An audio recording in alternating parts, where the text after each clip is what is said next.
does she feel? She wants to be in education. She loves education. Where would she like to be? In education. No, but where? Near her home? Or Local does she want to go to... Local mainstream college. We've been there, but they say they can't meet her needs. They say that they have no experience of working with a youngster like her. So unfortunately, we've got a battle on our hands, but the local authority are now not speaking to us. So we've been left isolated. Have you appealed? We've now just got a solicitor involved, so fingers crossed. Because otherwise, if they have their own way, she'll be put in residential education, which is 90 odd miles away from us. So it takes our rights away as a family to have her at home and for her to be independent and have choice. And You don't have to make that choice. exactly. They will have to, come with the provision as near as to the family. Which is 90 odd miles away. They can't. I went through the same. Okay. I'd like to speak to you after then. I went to residential college and it was my own choice Okay.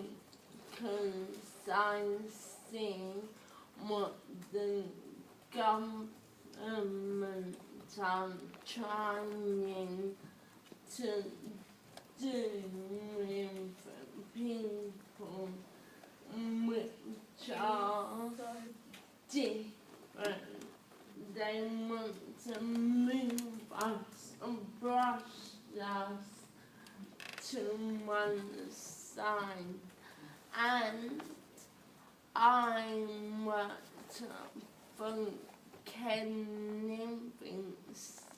Livingstone when Ken was mayor, and I felt he worked a lot better than our current government.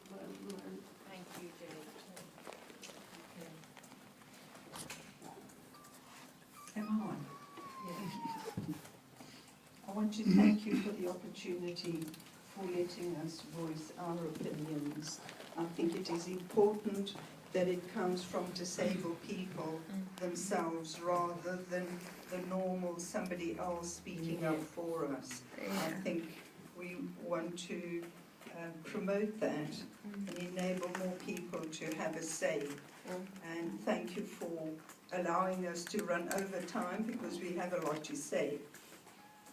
Right, about myself. I've been involved in the disability movement now for 45 years. My son was born autistic, and 45 years ago in South Africa, nobody knew what it meant. They'd never even heard the word autistic.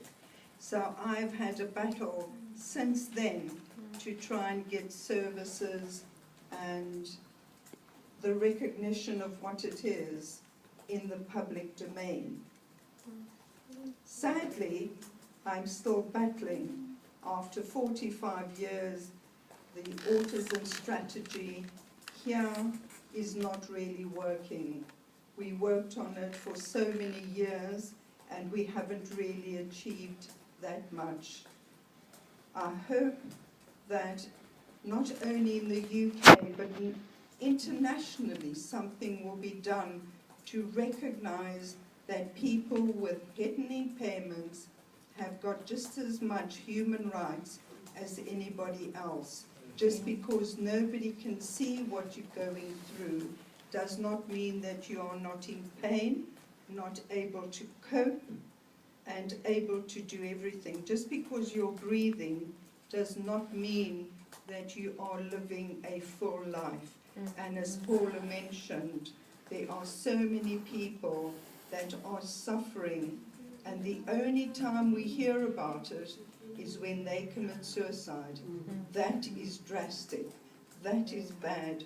Society should not put up with it. No. And we as disabled people need to be able to have our say.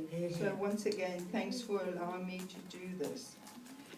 I then became a carer for my husband, who became disabled because of spinal problems, and he was also shot. So I have been a carer, not only for my son, but also for my husband, who sadly now has passed away.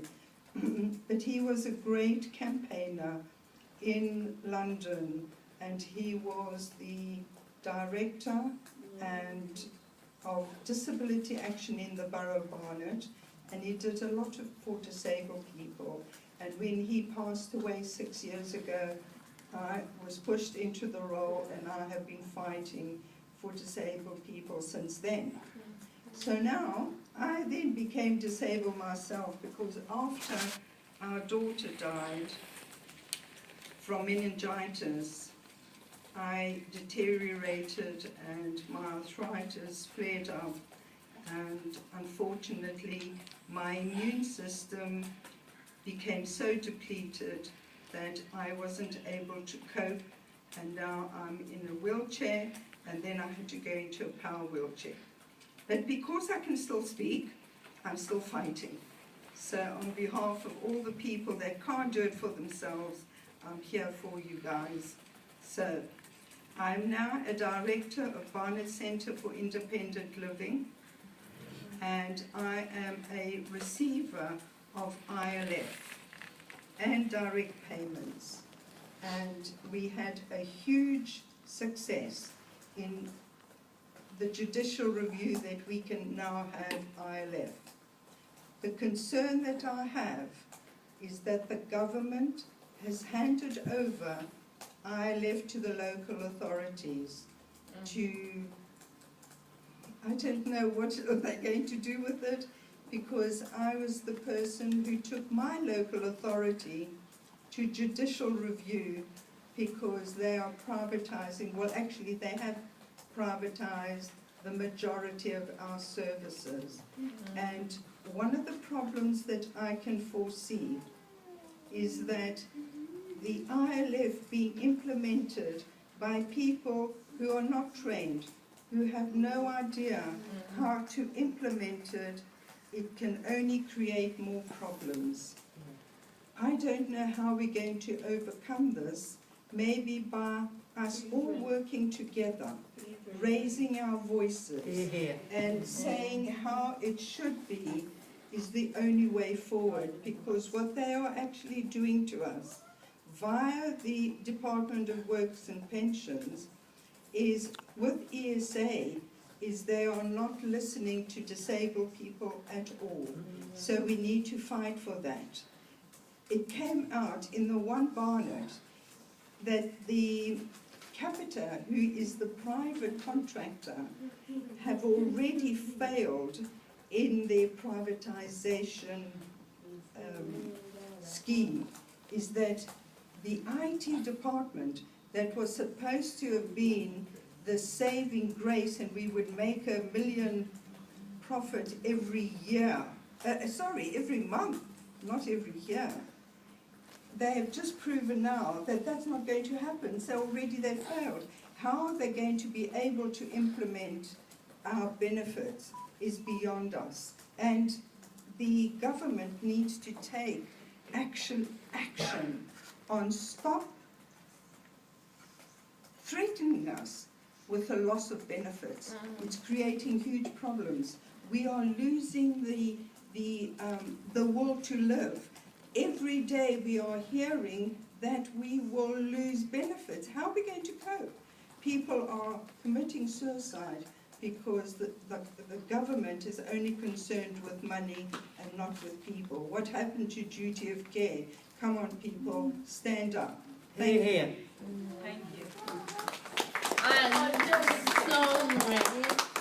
Sorry, we're meant to be in the reception here.